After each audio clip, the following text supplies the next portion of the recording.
Hello students, Shamim sir চ্যানেলে তোমাদের স্বাগত। এই ভিডিও ক্লাসটিতে আমি তোমাদের দেখাবো ক্লাস 12 বাংলা তৃতীয় সেমিস্টার জন্য আদরিনী গল্প থেকে পরীক্ষায় কমন পাওয়ার মতো কিছু গুরুত্বপূর্ণ এমসিকিউ প্রশ্ন উত্তর। তোমরা দেখতে পাচ্ছ প্রথম প্রশ্নটি, নগেন ডাক্তার ও কুঞ্জবিহারী বাবু কখন জয়রাম মোক্তারের বাড়িতে প্রথম এসেছিলেন? সকালে, বিকালে, দুপুরে না সন্ধ্যায়? উত্তর হবে বিকেলে। পরের প্রশ্ন, মেজবাবুর মেয়ের বিয়ে বিয়ে কি বার? উত্তর হবে সোমবার। পরের প্রশ্ন, মেজবাবুর মেয়ের বিয়েতে কোথা থেকে বাই আসছে? উত্তর হবে বেনারস থেকে। পরের প্রশ্ন, পীরগঞ্জের বাবুদের বাড়িতে বিয়ে উপলক্ষে কোথা থেকে খেমটা আসছে? উত্তর হবে কলকাতা থেকে। পরের প্রশ্ন, জয়রাম মুখোপাধ্যায় কত বছর ধরে পীরগঞ্জের বাবুদের এস্টেটের বাধা মোক্তার ছিলেন? উত্তর হবে 20 বছর। পরের প্রশ্ন, লাইন তুলে কোশ্চেন, তাহার তীব্র অভিমান উপস্থিত হয় কি রকম কারণে? জয়রাম বাবুর এই অভিমান হয়? অপশন, অতি সামান্য কারণে, না খুব সামান্য ব্যাপারে, না হচ্ছে অত্যন্ত অল্প কারণে, না অত্যন্ত গুরুতর কারণে? উত্তর হবে অত্যন্ত অল্প কারণে। পরের প্রশ্ন, লাইন তুলে কোশ্চেন, এ জেলার মধ্যে এমন কে বিষয়ী লোক আছে যে আপনার কাছে উপকৃত নয়? বক্তা কে, মানে এই কথাটি কে বলেছিল? উত্তর হবে কুঞ্জবিহারী বাবু। পরের প্রশ্ন, ভাইরা বসো বলে জয়রাম বাবু নগেন ডাক্তার ও কুঞ্জবিহারী বাবুকে কোথায় বসতে বলেছিলেন? এটা উত্তর হবে বেঞ্চিতে। পরের প্রশ্ন, পীরগঞ্জে গিয়ে নিমন্ত্রণ রক্ষা করা জয়রাম বাবুর পক্ষে একটু কঠিন, কারণ তাতে দুদিন কাছারি কামাই হয়। এবার বলা হয়েছে যে এই দুদিন কোন কোন দিন? উত্তর হবে সোম ও মঙ্গল। পরের প্রশ্ন, গরুর গাড়ি করে যেতে হলে আসতে যেতে কতদিন সময় লাগবে? 4 দিন। তার মানে গরুর গাড়ি করে যেতে 2 দিন এবং আসতে 2 দিন সময় লাগবে। ওকে। আচ্ছা, পরের প্রশ্ন, লাইন তুলে কোশ্চিন, সেও জোগাড় হওয়া মুশকিল। কি জোগাড় হওয়া মুশকিল? উত্তর হবে পালকি। পরের প্রশ্ন, লাইন তুলে কোশ্চিন, এই কথা তার জন্য আর ভাবনা কি ভাই? সংশ্লিষ্ট বিষয়টি কি? অপশন, ঘোড়ার গাড়ি জোগাড়, না খেমটা নাচ দেখার সুযোগ, না হচ্ছে হাতি আনিয়ে নেওয়া, না গহনা ক্রয় করা? এর উত্তর হবে হাতি আনিয়ে নেওয়া। ওকে। পরের প্রশ্ন, লাইন তুলে কোশ্চিন, আমি কাল সকালেই রাজবাড়িতে চিঠি লিখে পাঠাচ্ছি, তাহলে হাতি কখন এসে যাবে? দুপুর নাগাদ, বিকাল নাগাদ, সন্ধ্যা নাগাদ, না রাত্রি নাগাদ? উত্তর হবে সন্ধ্যা নাগাদ। পরের প্রশ্ন, লাইন ধরে কোশ্চেন, আর তোমরা বসে শুনবে কোন গান শোনার কথা এখানে বলা হয়েছে? উত্তর হবে পেয়ালা মুঝে ভর দে। পরের প্রশ্ন, সপ্তাহে কোন দিনটি জয়রাম বাবু প্রভাতের আহ্নিক পূজাটা একটু ঘটা করেই করেন? উত্তর হবে রবিবার। পরের প্রশ্ন, রবিবার জয়রাম মোক্তার আহ্নিক পূজা ও জলযোগ সেরে সকাল কটার মধ্যে বৈঠকখানায় এসে বসলেন? উত্তর হবে সকাল 9টা। পরের প্রশ্ন, জয়রাম মুখোপাধ্যায় নরেশচন্দ্র রায়কে চিঠি লেখার সময় কোন বিশেষণটি ব্যবহার করেননি? উত্তর হবে প্রজা প্রজাদরদি। পরের প্রশ্ন, জয়রাম মুখোপাধ্যায়ের চক্ষু দুটি কেমন ছিল? হ্যাঁ, এই 4টা অপশন, চক্ষু দুটি কিন্তু ছিল, দেখো উত্তর হবে বড় বড় ভাষা ভাষা। পরের প্রশ্ন, শ্রীযুক্ত জয়রাম মুখোপাধ্যায়ের আদিবাস কোথায় ছিল? উত্তর হবে যশোর। পরের প্রশ্ন, জয়রাম মুখোপাধ্যায় যখন প্রথম মোক্তারি করিতে আসতেন তখন যেভাবে এসেছিলেন তার মধ্যে ছিল না, তার মধ্যে কি ছিল না? ওকে, উত্তর হবে মোটর গাড়ি। পরের প্রশ্ন দেখো, পরের প্রশ্ন হচ্ছে লাইন তুলে কোশ্চেন, এখন সেই জয়রাম মুখোপাধ্যায় পাকা দালান ঠকা করিয়াছেন, এর পাশাপাশি তিনি আর যা করেছিলেন বা কিনেছিলেন তার মধ্যে কোনটা ছিল না? বাগান, না মোটর গাড়ি, না কোম্পানির কাগজ, না পুকুর? উত্তর হবে মোটর গাড়ি। পরের প্রশ্ন, জয়রাম মুখুজ্জকে তাহারা কেউই হটাইতে পারে নাই, তাহারা কারা? উত্তর হবে ইংরেজিওয়ালা মক্তার। পরের প্রশ্ন, এখন রক্ত অনেকটা ঠান্ডা হইয়া আসিয়াছে, যৌবনকালে ইনি রীতিমতো কিরকম ছিলেন? উত্তর হবে বোত রাগী। পরের প্রশ্ন দেখো, জয়রাম মোক্তারের গাই গরুর নাম কি ছিল? জয়রাম মোক্তারের গাই গরুর নাম কি? ওর একটা গাভী গরু ছিল, ওই গরুটার নাম হচ্ছে উত্তর হবে মঙ্গলা। গাভী গরুটার নাম ছিল মঙ্গলা। পরের প্রশ্ন, হুজুরের তাও নেই দেখছি, কার মতো কি না থাকার কথা বলা হয়েছে? উত্তর হবে স্ত্রীর আইন জ্ঞান। পরের প্রশ্ন, আদালত অবমাননার জন্য মোক্তার মহাশয়ের জরিমানা হয়েছিল কত টাকা? উত্তর হবে ৫ টাকা। পরের প্রশ্ন, ৫ টাকা জরিমানার হুকুম রহিত করার জন্য জয়রাম মোক্তার কত টাকা খরচ করেছিলেন? উত্তর হবে ১৭০০ টাকা। পরের প্রশ্ন, মোকদ্দমা তিনি কত সময় বিনা পয়সায় চালাইয়া দিয়াছেন? এখানে আহ, মানানসই নয় কোনটি? উত্তর হবে শোষিত। পরের প্রশ্ন, প্রতি রবিবারই কখন পাড়ার যুবক ও বুড়োর দল মাস্টারমশাইয়ের বৈঠকখানায় একত্রিত হয় তাস পাশা খেলেন? উত্তর হবে কিন্তু বিকেলের সময়। পরের প্রশ্ন, প্রতি রবিবার জয়রাম মোক্তারের বৈঠকখানায় বিকালে কি খেলা হতো? উত্তর হবে তাস বা পাশা। পরের প্রশ্ন, আদরণীর খাওয়ার জন্য কোন গাছ কেটে আনা হয়েছিল? আদরণীকে খাওয়ার জন্য কোন গাছ কেটে আনা হয়েছিল? এটা উত্তর হবে কোলা গাছ। পরের প্রশ্ন, পত্রবাহক জয়রাম বাবুদের জন্য হাতি চাইতে গেলে মহারাজা কিভাবে আসতে বলেছিলেন? উত্তর হবে গরুর গাড়িতে। পরের প্রশ্ন দেখো, হাতি না পাঠিয়ে মহারাজ গরুর গাড়িতে আসার কথা বললে জয়রাম মোক্তারের প্রতিক্রিয়ায় যেটি ছিল না তা হলো দুশ্চিন্তা। পরের প্রশ্ন দেখো, যে জয়রাম মোক্তার যেন একেবারে ক্ষিপ্ত প্রায় হইয়া উঠিলেন, তাতে তার কাঁপতে লাগলো। কি কাঁপতে লাগলো? উত্তর হবে হাত পা ঠক ঠক করে কাঁপতে লাগলো। পরের প্রশ্ন, কম্পিত স্বরে ঘাড় বাঁকাইয়া বারংবার বলিতে লাগিলেন, হাতি দিলেন না। বারংবার বলতে এখানে কতবার বলার কথা উল্লেখ করা হয়েছে? উত্তর হবে ৩ বার।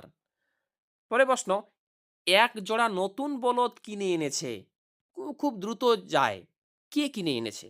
উত্তর হবে ইমামদ্দি শেখ। পরে প্রশ্ন, আদরণীকে জয়রাম মোক্তার কার কাছ থেকে কিনে নেন? এটা আদরণীকে জয়রাম মোক্তার কার কাছ থেকে কিনেছিল? উত্তর হবে উমাচরণ লাহিড়ী। পরে প্রশ্ন, উমাচরণ লাহিড়ীর কাছ থেকে কত টাকায় জয়রাম মোক্তার আদরণীকে কিনেছিলেন? উত্তর হবে ২,০০০ টাকায়। পরের প্রশ্ন দেখো, অপমান করিয়া তাহাদিগকে বহিষ্কৃত করিয়া দিল। তাহাদিগকে বলতে এখানে কাদের কথা বলা হয়েছে? উত্তর হবে অশিষ্ট বালকদিগকে। পরের প্রশ্ন দেখো, একটি ঘটিতে জল লইয়া সভয়ে পদক্ষেপে বাহির হইয়া আসিলেন, কে বার হয়ে আসলো বা এলো? উত্তর হবে বড় বৌমা।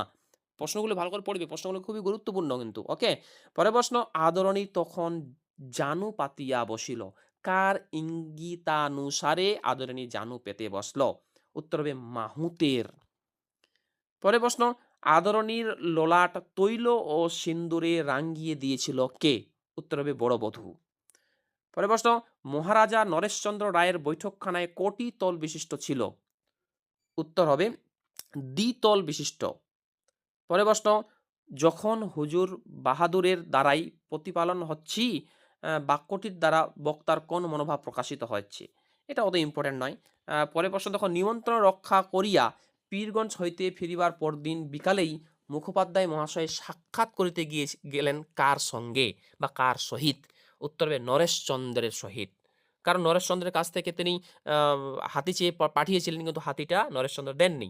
ওই জন্য সাক্ষাৎ করতে গিয়েছিল জয়রাম মোক্তার নরেশচন্দ্রের সঙ্গে। পরের প্রশ্ন, জয়রাম মুখোপাধ্যায়ের কয়টি পুত্র? উত্তর হবে ৩টি। পরের প্রশ্ন, জয়রাম মোক্তারের কোন পুত্রটি কলকাতায় লেখাপড়া করেছিল? উত্তর হবে ছোট ছেলেটি। পরের প্রশ্ন দেখো, সেটি যদি কালক্রমে মানুষ হয় এইমাত্র ভরসা, ভরসাটা কিসের? উত্তর হবে টাকা পয়সার অভাব মোচনের। পরের প্রশ্ন দেখো, মুখের জবাব মুখেই রইয়া যায়, এর কারণ হলো, এ উত্তরটা দেখো, জুনিয়র উকিলদের মুখের ইংরেজি ভাষা না বুঝতে পেরে তর্ক তর্জমাকারীর সাহায্য নেওয়া। ওকে, আচ্ছা। পরের প্রশ্ন দেখো, যে লাইন তুলে কোশ্চেন বলা হয়েছে, সেই মকদ্দমার আসামি জয়রাম মুখোপাধ্যায়কে নিজ মক্তার নিযুক্ত করল, তখন জয়রাম বাবুর বয়স কত ছিল? লাইন তুলে কোশ্চেন কিন্তু, তখন জয়রাম বাবুর বয়স কত ছিল? এটা উত্তর হবে ৬১ বছর। পরের প্রশ্ন, এই সময় দায়েরায় একটি খুনি মোকদ্দমা উপস্থিত হইল, এই মোকদ্দমা কতদিন যাবৎ চলছিল? উত্তর হবে ৩ দিন যাবৎ। পরের প্রশ্ন, উনি হলেন নহেন নহেন মোক্তার, মোক্তাকে মানে এই কথাটা কে বলেছিল? উত্তর হবে এই লাইনটা হচ্ছে উনি উকিল নহেন মক্তার। বক্তাকে এটা হবে পেশকার। পরের প্রশ্ন, আপনি মক্তার শব্দ দুটি জজ সাহেব মোট কতবার উচ্চারণ করেছিলেন? উত্তর হবে ২ বার। পরের প্রশ্ন দেখো, হাতিটি আর কেন ওকে বিক্রি করে ফেললুম? হ্যাঁ, হাতিটি আর কেন ওকে বিক্রি করে ফেললুম? বিক্রি করে দিলে মাসে, মাসে কত টাকা বেঁচে যাবে? উত্তর হবে ৩০-৪০ টাকা। পরের প্রশ্ন, এদের একে, একে বিক্রি করে ফেলো। ওদের একে, একে বিক্রি করে ফেলো। ওদের বলতে কাদের কথা বলা হয়েছে? উত্তর হবে নাতি-পুতি। হুম? এবার দেখো পরে বলছে কি? বিজ্ঞাপনটি মুসাবিদা করিলেন। এই বিজ্ঞাপনের শিরোনামে কি ছিল? এই বিজ্ঞাপনের শিরোনামে ছিল হস্তি ভাড়ার বিজ্ঞাপন। এটা কিন্তু পরীক্ষায় আসে। পরের প্রশ্ন দেখো, আদরিণীর ভাড়া মাহুতের খোরাকি বাবদ দিয়ে মোট কত টাকা ছিল? আদরিণীর ভাড়া মাহুতের খোরাকি বাবদ কত টাকা ছিল? এটা প্রশ্ন পরীক্ষায় খুব আসে। উত্তর হবে ৪ টাকা। পরের প্রশ্ন, হস্তি ভাড়ার বিজ্ঞাপনের শেষে জয়রাম মুখোপাধ্যায়ের ঠিকানা দেওয়া ছিল কোন পাড়া? উত্তর হবে চৌধুরী পাড়া। পরের প্রশ্ন, মাঝে মাঝে লোকে হস্তি ভাড়া লইতে লাগিল বটে, কিন্তু হলো না, তাতে কত টাকা বেশি আয় হতো? উত্তর হবে ১৫ থেকে ২০ টাকা। পরের প্রশ্ন, আদরণী যখন ভাড়া খাটতো তখন মাসে সর্বোচ্চ কতবার ভাড়া খাটতো? উত্তর হবে কি ৫ বার। পরের প্রশ্ন দেখো, জয়রাম মুখোপাধ্যায়ের কে পীড়িত হইয়া পড়িল? উত্তর হবে বড় ছেলের বড় ছেলে। পরের প্রশ্ন, কয়েক মাস পরেই আরও ২টি জীবের অন্য সংস্থান করিতে হইবে, কারণ? কেন ২টি জীব? কারণ ওর যে জয়রাম মোক্তারের যে ছেলের ২টি বউ ছিল, ওরা ছিল অন্তঃসত্ত্বা। উত্তর হবে দেখো বড় বউ ও মেজ বউ অন্তঃসত্ত্বা। জ্যৈষ্ঠ পত্রী কল্যাণীর বয়স কত? ১২ বৎসরের বেশি। পরের প্রশ্ন দেখো, ফুলুট বাজাইয়া বেড়াইতেছে কে? উত্তর হবে জয়রাম মোক্তারের বড় ছেলে। অবশেষে একই স্থানে বিবাহ স্থির হইল। পুত্রটি কোন কলেজে এম.এ পড়ছে? উত্তর হবে রাজশাহী কলেজে। প্রথমে দেখো, কত হাজার টাকা হলে জয়রাম মোক্তারের বড় নাতনির বিয়ে সম্পন্ন হবে বলে ধারণা? উত্তর হবে ২৫০০। পরের প্রশ্ন দেখো, জয়রাম মোক্তারের ছোট ছেলেটি কোন পরীক্ষায় ফেল করেছে? উত্তর হবে বিএ। তারপর কোশ্চেন দেখো, বামুনহাটের মেলা হয় কখন? বামুনহাটের মেলা হয়, বামুনহাটের মেলা বসে কখন বা মেলা হয় কখন? উত্তর হবে চৈত্র সংক্রান্তিতে। ওকে। পরের প্রশ্ন দেখো, হাতিটিকে মেলায় পাঠিয়ে দিন, বিক্রি হয়ে যাবে এখন। বিক্রি হলে কত হাজার টাকা লাভ হবে বলে ধারণা? উত্তর হচ্ছে ১,০০০ টাকা। পরের প্রশ্ন, বামুনহাটের মেলাটি চৈত্র সংক্রান্তির কতদিন আগে শুরু হয়? উত্তর হবে প্রায় ১৫। পরের প্রশ্ন, আদরণীকে বামুনহাটের মেলায় বিক্রি করতে যাওয়ার সময় মাহুদের সঙ্গে কে যাবে ঠিক হয়েছিল? উত্তর হবে মেজ ছেলে। পরে দেখো, প্রাণ ধরিয়া বিদায় বাণী উচ্চারণ করতে পারিলেন না, তাই জয়রাম মোক্তার কিসের আশ্রয় নিয়েছিলেন? উত্তর হবে ছলনার। পরে প্রশ্ন, কল্যাণীর বিবাহের সমস্ত কথাবার্তা পাকা হইয়া গিয়াছে, বিবাহের দিন কবে স্থির হয়েছে? কল্যাণীর বিয়ের দিন কবে স্থির হয়েছিল? উত্তর হবে ১০ই জ্যৈষ্ঠ। পরে প্রশ্ন, কোন মাস পড়লেই কল্যাণীর আশীর্বাদ সম্পন্ন হবে? উত্তরে বৈশাখ। পরে প্রশ্ন দেখো, মস মস করিয়া আদরণী ঘরে ফিরিয়া আসিল। আদরণী কবে ঘরে ফিরে এলো মসমস করিয়া? উত্তর হবে ১ বৈশাখ, মানে পয়লা বৈশাখ। লাইন তাহলে কোশ্চেন, ওর মুখ দিয়ে ব্রহ্মবাক্য বেরিয়েছে, ওই ব্রহ্মবাক্যটি কি?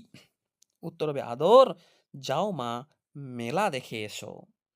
পরে প্রশ্ন দেখো, সেখানেই আদরণীকে পাঠাইবার পরামর্শ হইল, কোথায় পাঠাবার পরামর্শ হলো? উত্তর হবে রসুলগঞ্জের হাটে। পরে প্রশ্ন, বামুনহাটের মেলার কত ক্রস উত্তরে রসুলগঞ্জের মেলা বসে? উত্তর হবে ১০ ক্রস উত্তরে। পরে দেখো, জানতে পেরেছে, আদরণী কি জানতে পেরেছে? উত্তর হবে এ ও আর এ বাড়িতে ফিরবে না। পরে প্রশ্ন, আদরণীর বিদায়ের পর জয়রাম মোক্তার তার জন্য কোন কোন মিষ্টি নিয়ে যাওয়ার কথা বলেছিলেন? উত্তর হবে সন্দেশ ও রসগোল্লা। পরে প্রশ্ন দেখো, বাড়ি থেকে কত দূর দূরে আদরণী অত্যন্ত অসুস্থ হয়ে পড়েছিল? উত্তর হবে ৭ ক্রস। পরের প্রশ্ন, কোথায় বলে ব্রহ্মবাক্য, সেটা কি? উত্তর হবে বেদ বাক্য। যদি ভিডিও ক্লাসটি ভালো লাগে, ভিডিও একটি লাইক করো, এবং তোমরা যারা চ্যানেলে নতুন এরকম অধ্যায়ভিত্তিক প্রশ্ন উত্তর সাজেশন পাওয়ার জন্য আমার চ্যানেলটি সাবস্ক্রাইব করো, এবং পাশের বেল আইকনটি প্রেস করে অল বোতামটি ক্লিক করে দাও পরবর্তী ভিডিও নোটিফিকেশন পাওয়ার জন্য। এবার তোমরা যদি এটির কেউ পিডিএফ ডাউনলোড করতে চাও, বা এটির পিডিএফ তোমরা যদি কেউ নিতে চাও, তাহলে এই ভিডিও ডেসক্রিপশনে দেখো আমি লিঙ্ক দিয়ে রেখেছি, সেই লিঙ্কটা ক্লিক করলেই নিচে থেকেই তোমরা কিন্তু পিডিএফটি পেয়ে যাবে। সবার নিচে চলে যাবে, ওইখানে পিডিএফ ডাউনলোড লিঙ্ক দেওয়া আছে, সেখান থেকে তোমরা কিন্তু ডাউনলোড করে নিয়ে নিতে পারবে। ওকে। পরের প্রশ্ন, আদরণী মারা যাবার কতদিন পর জয়রাম মোক্তারের মৃত্যু হয়েছিল? উত্তর হবে ৬০ দিন পরে। এবার ৬০ দিনের জায়গায় অপশনে কিন্তু থাকতে পারে ২ মাস। এরকমভাবে ক্লাস 12 বাংলা, ইংরেজি, ইতিহাস, ভূগোল, এডুকেশন, রাষ্ট্রবিজ্ঞান, দর্শন ইত্যাদি সাবজেক্টের নোটস তোমরা যদি কেউ নিতে চাও তাহলে গুগলে গিয়ে এই লেখাটি সার্চ করো www.samimsir.in। আমার ওয়েবসাইটটি খুলে যাবে। সেখান থেকে ইচ্ছামতো বাংলা, ইংরেজি, রাষ্ট্রবিজ্ঞান, দর্শন, সংস্কৃত প্রত্যেকটি সাবজেক্ট নোটস তোমরা কিন্তু নিয়ে নিতে পারবে। Thanks for watching. দেখা হচ্ছে পরের ভিডিও ক্লাসটিতে।